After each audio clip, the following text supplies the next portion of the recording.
একটা শান্ত এলাকা যেখানে প্রতিদিনের মতো মানুষ তাদের স্বাভাবিক জীবনযাপন কাটাচ্ছে। শিশুরা রাস্তায় খেলছে আর বাবা মায়েদের প্রত্যেকের যা নিজ নিজ কাজ রয়েছে তা করছে। সবকিছুই যেন একেবারে স্বাভাবিক, কিন্তু হঠাৎ করেই সেই এলাকা থেকে একের পর এক শিশু নিখোঁজ হতে শুরু করে। প্রথমে কেউ বিষয়টাকে তেমন গুরুত্ব দিয়ে দেখেনি।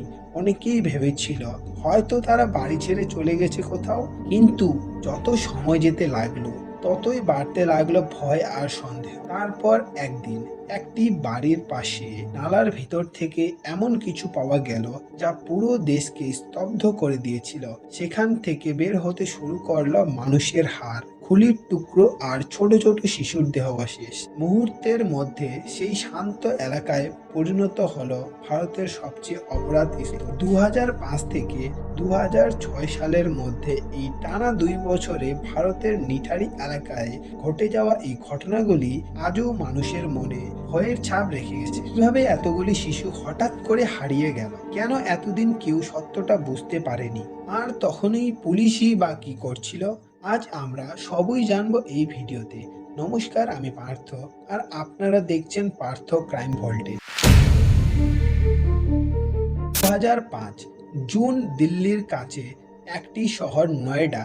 এখানে একদিকে ছিল উঁচু উঁচু বিল্ডিং আর বড় বড় ব্যবসায়ীদের অফিস, ধনী মানুষের বাড়ি, আর অন্যদিকে তার বিপরীত সাইডে ছিল স্লামড এরিয়া, যেখানে দিনমজুর আর গৃহকর্মীর পরিবার বাস করত।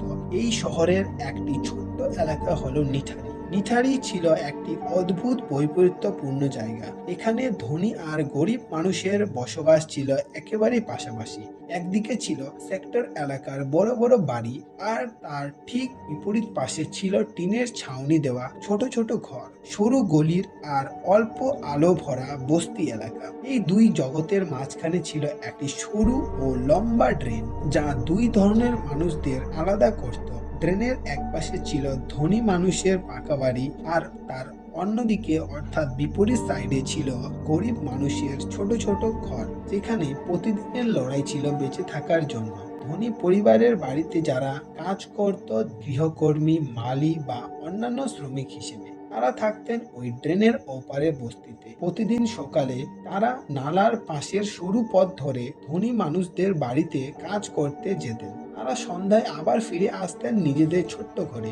মানে কয়েক মিটার দূরত্বের মধ্যেই ছিল দুই সম্পূর্ণ ভিন্ন জীবন। একদিকে ছিল আরাম আর নিরাপত্তাপূর্ণ জীবন, এবং অন্যদিকে ছিল দরিদ্র আর অনিশ্চয়তা। সন্ধ্যা হলে বাচ্চারা গলির মধ্যে খেলতো, কেউ ক্রিকেট খেলছে, কেউ দৌড়াঝাঁপা করছে, কেউ আবার বন্ধুদের সাথে গল্প করছে। সেই তাদের সাধারণ জীবনটা ধীরে ধীরে ভয়ঙ্কর হয়ে উঠতে শুরু করে। 2005 সালের দিকে এলাকার কয়েকটি শিশু হঠাৎ করে হারিয়ে যেতে শুরু করে। প্রথমে একটি মেয়ে বাড়ির সামনে খেলছিল, কিন্তু কিছুক্ষণ পর আর তাকে খুঁজে পাওয়া যায় না। পরিবারের লোকেরা ভেবেছিল হয়তো কোথাও গেছে, কিন্তু কয়েক ঘন্টা পার হয়ে গেলেও সে আর ফিরে আসে না। তারপর তারা থানায় অভিযোগ করে, কিন্তু সেই সময় পুলিশ এটাকে তেমন গুরুত্ব দিয়ে দেখেনি। কয়েক সপ্তাহ পর আবার আরেকটি শিশু নিখোঁজ হয়ে যায়। এভাবে ধীরে ধীরে আরো শিশু হারিয়ে যেতে লাগলো। প্রতিটি পরিবার থানায় অভিযোগ করত, কিন্তু পুলিশ এটাকে তেমন গুরুত্ব দিয়ে দেখতো না। অনেকেই ভেবেছিল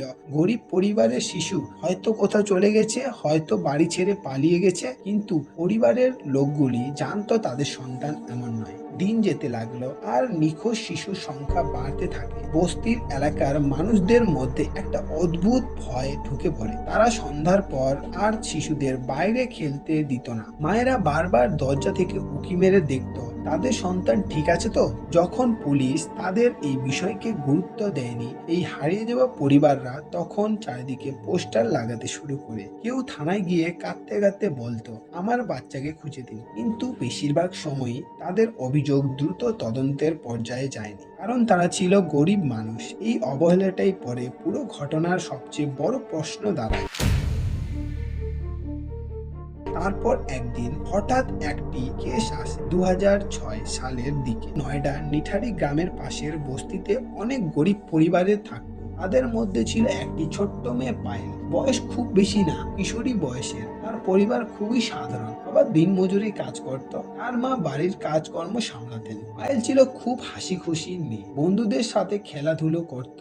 তাদের পরিবার ধনী ছিল না, কিন্তু তারা শান্তিতে থাকতো।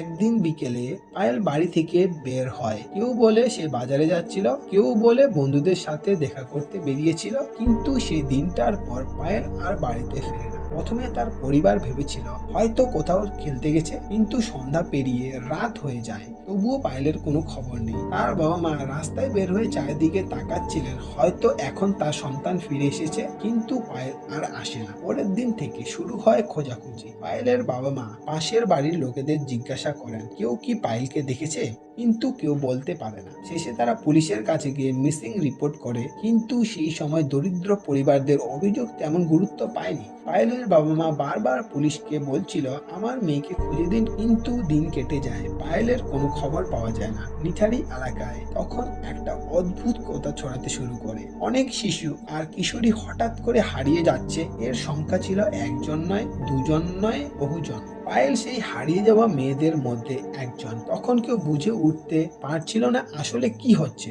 2006 সালের শেষের দিকে হঠাৎ সবকিছু বদলে যায়। স্থানীয় লোকেদের মতে হারিয়ে যাওয়া শিশুদের নাকি কিছুজন একটি বড় বাড়ির পাশে দেখেছে শেষবারের মতো। সেটি ছিল ব্যবসায়ী মনিন্দর সিং পান্ধের বাড়ি। সেই বাড়ির কাজকর্তা গৃহকর্মী সুরেন্দর কোহলি। এরপর যা হয় তা পুরো দেশকে আতঙ্কে ভরিয়ে দিয়েছিল। 2006 সালের ডিসেম্বর মাসে হঠাৎ করে সে বাড়ির পাশে স্থানীয় কয়েকজন মানুষ সেই বাড়ির পাশের ড্রেন থেকে মানুষের হাড়ের মতো কিছু দেখতে পান। খবরটি দ্রুত ছড়িয়ে পড়ে, পুলিশ এসে এলাকাটি ঘিরে ফেলে। এরপর শুরু হয় ভয়ঙ্কর তদন্ত। পুলিশ তখন ড্রেনটি খুঁড়ে দেখতে শুরু করে। তখন তারা একটার পর একটা হাড়ের টুকরো উদ্ধার করতে থাকে। প্রথমে সবাই ভেবেছিল হয়তো এটা কোনো পশুর কঙ্কাল, কিন্তু কিছুক্ষণ পর স্পষ্ট হয়ে যায় এগুলি কোনো পশুর কঙ্কাল নয়, এগুলো মানুষের। এরপর ড্রেনের ভেতর থেকে একের পর এক মানুষের শরীরের দেহাবশেষ উদ্ধার হতে থাকে। পুরো এলাকায় তখন আতঙ্ক ভরে ওঠে। স্থানীয় মানুষেরা বুঝতে পারে এগুলি হয়তো সেই নিখোঁজ শিশুদের দেহাবশেষ। এই ড্রেন থেকে টানা 19টি মানুষের দেহাবশেষ পাওয়া যায়। এই আবিষ্কারের পর পুলিশের তদন্তের দিক পুরোপুরি বদলে যায়। সঙ্গে সঙ্গে পুরো এলাকায় ঘিরে ফেলা হয়। এরপর পুলিশ বাড়ির ভিতরে তল্লাশি শুরু করে। তখন বাড়ির মধ্যে থাকতেন বাড়ির মালিক মনিন্দর সিং পান্ধার এবং তার এক গৃহকর্মী সুরেন্দর কোহলি। তদন্তকারীরা প্রথমে বাড়ির প্রতিটি ঘর পরীক্ষা করতে থাকে। রান্নাঘর, বাথরুম, স্টাফ রুম সব জায়গায় খোঁজ করা হয়। বাড়ির পেছনের জায়গা এবং আশেপাশে এলাকা থেকেও বিভিন্ন জিনিস উদ্ধার হতে থাকে। তল্লাশি যত এগোতে থাকে তদন্তকারীরা ততই বুঝতে পারেন যে নিখোঁজ হওয়া ঘটনাগুলির সাথে এই বাড়ির সম্পর্ক থাকতে পারে। ঘটনাটি এত বড় হয়ে যাওয়ার কারণে সিবিআই এর কাছে তুলে দেওয়া হয়। সিবিআই তদন্ত শুরু করলে তারা নিখোঁজ হওয়া শিশুদের পরিবারের সাথে কথা বলে, প্রমাণ সংগ্রহ করে এবং পুরো ঘটনাটি একটি বড় চিত্র তৈরি করার চেষ্টা করে। তদন্তকারীরা তখন বুঝতে পারেন যে 2005 থেকে 2006 সালের মধ্যে বহু শিশু তরুণী নিখোঁজ হয়েছিল। তারা বুঝতে পারে এই বাড়ির সাথে হারিয়ে যাওয়া শিশুদের মধ্যে কোনো না কোনো সম্পর্ক রয়েছে। এই ঘটনাগুলি পরে পরিচিত হয় নিঠারি কিলিং নামে। এরপরে সিবিআই তদন্তের ভিত্তিতে গ্রেফতার করে সুরেন্দর কোহলি এবং বাড়ির মালিক মনিন্দর সিং পান্ধারকে। এই গ্রেফতারের খবর ছড়িয়ে পড়ে পুরো দেশ জুড়ে তীব্র প্রতিক্রিয়া দেখা যায়। মানুষ জানতে চেয়েছিল কিভাবে এতদিন ধরে এমন ঘটনা ঘটলো, কেন নিখোঁজ হয়ে যাওয়া শিশুগুলির অভিযোগগুলি আগে গুরুত্ব পায়নি। এরপর কেসটি বহু বছর ধরে চলতে থাকে এবং তাদের ডেথ পেনাল্টি দেওয়ার নির্দেশ দেয়। কিন্তু মনিন্দর সিং এর পরিবারের মতে তার বাবা ইনোসেন্ট, কিন্তু নিঠারি এলাকার লোকেরা তা কোনো মতেই জানতে রাজি ছিল না। এতগুলি ঘটনা তার বাড়ির মধ্যে ঘটেছে, সে কি করে জানবে না? আপনারা কি মনে করেন কমেন্ট করে জানিয়ে যাবেন। আর এভাবে ভালো ভালো ভিডিও পেতে চ্যানেলটিকে সাবস্ক্রাইব করে রাখবেন।